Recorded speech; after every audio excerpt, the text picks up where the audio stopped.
आलोक काम पर जाने के लिए तैयार हो रहा है। गौरी उसे टिफिन देती है। आलोक का चेहरा टिफिन देखकर थोड़ा उदास हो जाता है। सुनिए, आज मैंने लौकी की सब्जी और ताजा रोटियां बनाई है। दोपहर को समय पर खा लेना।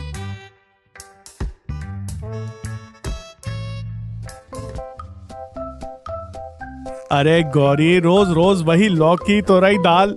कभी तो कुछ मसालेदार और चटकदार बना दिया कर। जुबान का स्वाद ही मर गया है। आलोक जी, ये घर का खाना है। इसमें प्यार भी है और सेहत भी। बाजार का वो तेल मसाला सिर्फ जीभ को अच्छा लगता है, शरीर को नहीं। आप चुपचाप ये टिफिन ले जाइए। आलोक मन ही मन बड़बड़ाता है। प्यार तो बहुत है, लेकिन इस लौकी में स्वाद बिल्कुल नहीं है। और टिफिन लेकर चला जाता है। दोपहर का समय। आलोक उदास होकर अपना टिफिन खोल रहा है। तभी उसका दोस्त श्याम दौड़ता हुआ आता है।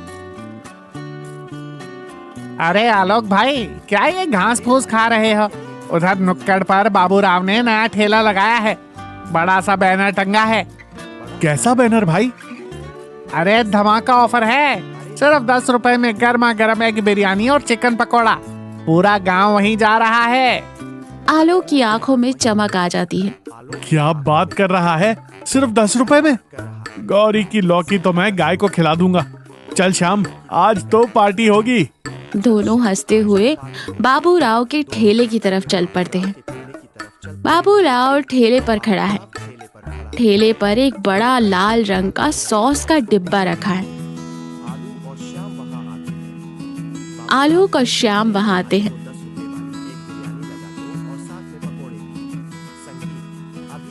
बाबूराव भाई, 2 प्लेट तुम्हारी वो 10 रुपए वाली एग बिरयानी लगा दो, और साथ में पकौड़े भी।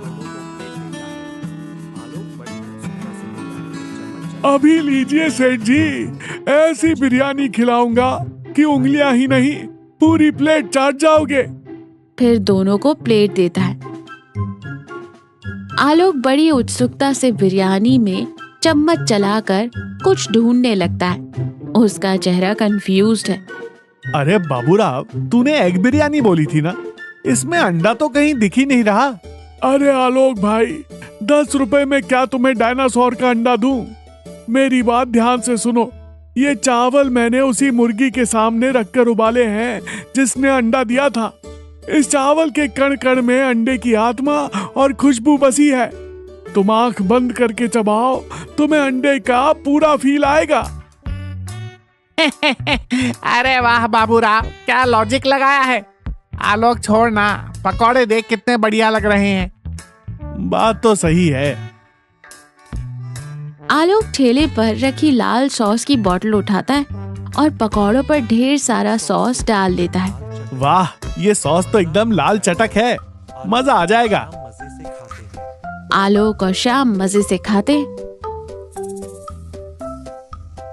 2 दिन बाद आलोक बिस्तर पर पेट पकड़कर तड़प रहा है। उसका चेहरा दर्द से पीला पड़ चुका है। गौरी बहुत घबराई हुई और आलोक के सिर पर हाथ फेर रही है। माहौल बहुत भावुक है।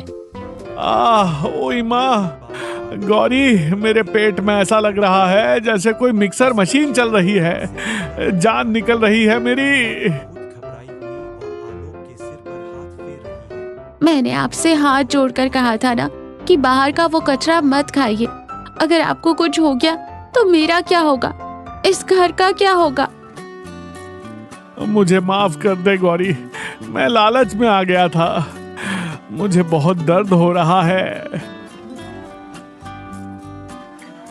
आप हिम्मत रखिए, मैं अभी डॉक्टर साहब को बुलाकर लाती हूँ। अगली सुबह आलोक और श्याम दोनों पास पास बेड पर लेटे हैं। दोनों पेट पकड़े हुए हैं।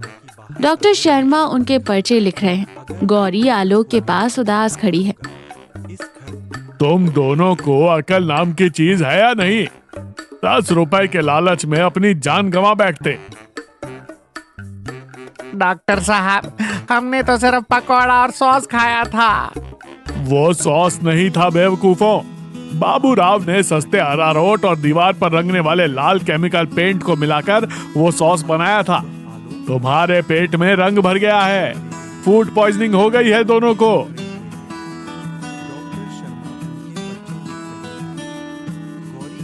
देख लिया आपने, 10 रुपए बचाने के चक्कर में आज हजारों रुपए इलाज में लग रहे हैं। और वो दर्द जो आप सह रहे हैं वो अलग। घर की सूखी रोटी उस जहर से लाख गुना अच्छी थी।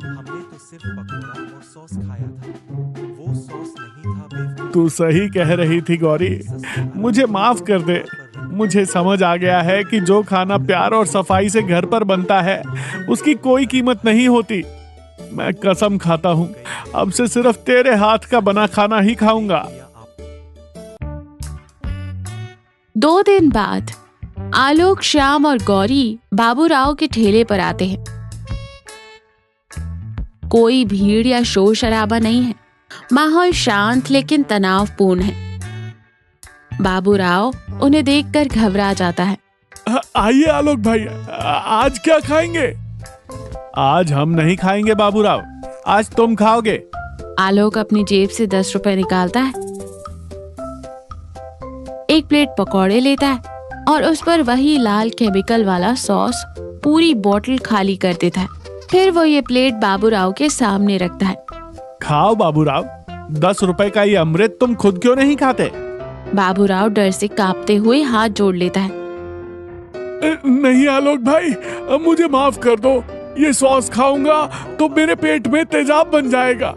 मैं मानता हूँ मैंने मुनाफा कमाने के चक्कर में एक्सपायरी डेट का माल और नकली रंग मिलाया था।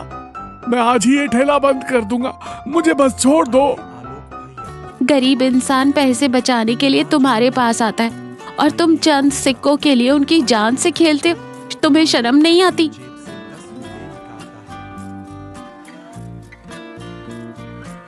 दोस्तों, सस्ता देखकर हमेशा लालच में नहीं पड़ना चाहिए। असली स्वाद और असली सेहत सिर्फ हमारे घर के खाने में है, जो हमारी माँ, बहन या पत्नी पूरे प्यार से बनाती है। बाहर के इस मिलावटी रंग रोगन से बचिए, क्योंकि सेहत है तो सब कुछ है। आलोक प्यार से गौरी की तरफ देखता है। गौरी मुस्कुराती है और श्याम पीछे से कहता है, अरे आलोक, आज घर में लौकी की सब्जी बनी है क्या? मुझे भी खिला देना। और सब लोग हंस पड़ते हैं।